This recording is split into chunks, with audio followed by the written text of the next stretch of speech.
great falling away will come first. The Antichrist will come second. Then the rapture will be third. First thing is a falling away. Ladies and gentlemen, if you want to know why all this rise of false pastors, false prophets, and fake believers everywhere, that's what is going on now.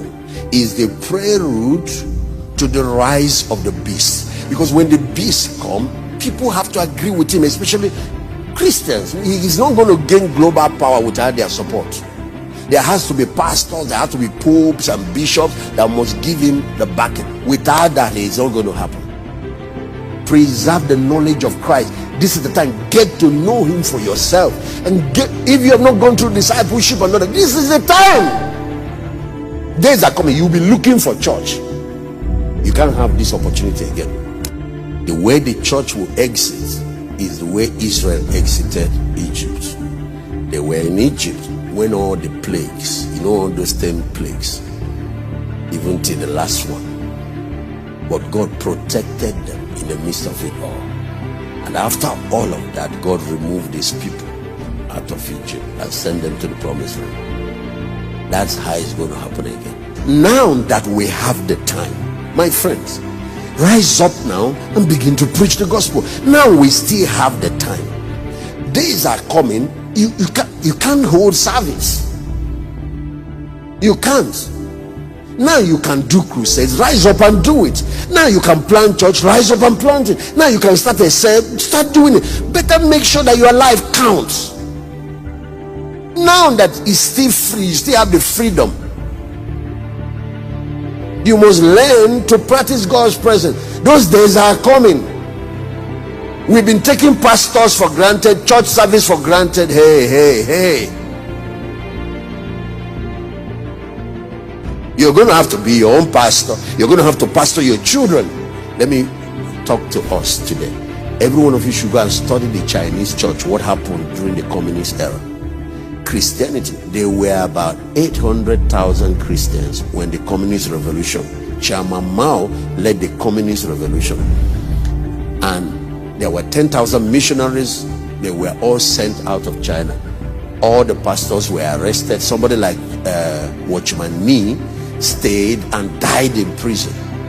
One of the most prominent Chinese preachers of that time. They sacked all the missionaries, arrested all the pastors, seized all the church buildings.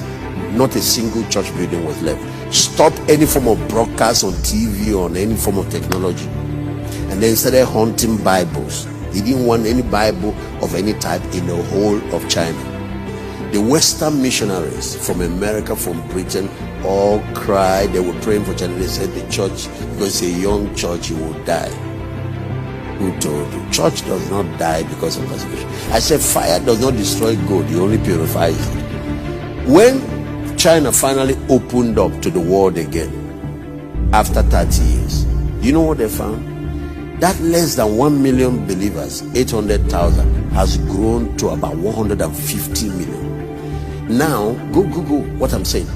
The Christians, evangelical born-again Christians in China are more than all the people in the Communist Party. The Communist Party has about 90 million people. The church grew when it went underground. The church grew when they removed all the pastors. The church grew when they removed all the church building. The church grew when they stopped crusade. The church grew when they stopped preaching on TV. The church grew when they removed. Of course, what the missionaries now, the Western churches did, is to make sure they found a way to smuggle Bible, and they caught some of the smugglers. Now, watch. When communism fell, they found out that the church that was not up to 1 million, 800 and something, has grown to over 150 million. What happened? It was when believers discovered that we are all ministers, we are all priests. Every family becomes church, and that's when it includes. So if you're talking about great tribulation, the Chinese people have experienced it, the early church has experienced it, Christians are experiencing it in the Middle East. One of the fastest growing church now is happening in Iran. One of the strategies for the end time church going forward is to return back to discipleship and to return back to small groups. And all of you that are listening to me, start your own cell. That is the way forward. These large congregations and worship services, this thing has shaken it up now. This lockdown, something more serious is on the horizon. Make sure you are a functional priest, that you know God. Start reading your Bible. People don't study their Bible anymore. They only come on Sunday, open their mouth for pastors to feed them. Now, when the pastor is saying something wrong, you can't tell. What will happen is a test. I'm reading it, this Amplified Bible, to refine, to purify, and to make those among God's people white, even to the time of the end, because he's here for an appointed time. So apart from the separation to remove false believers, is also to prepare us for the rapture. And that's why I tell, if you remain a lukewarm Christian, what will wake you up is coming. You better not wait for that. Now we have the time. Let's take advantage of it to reach the world for Christ, to reach our communities, to reach our cities, to make sure that our family members are in the ark before the flood starts, to make sure that we reach everybody. Now we have technology, the freedom to do everything. Let's utilize it. Now we have the chance. Let's live for God and live for Christ and be completely sold out to him.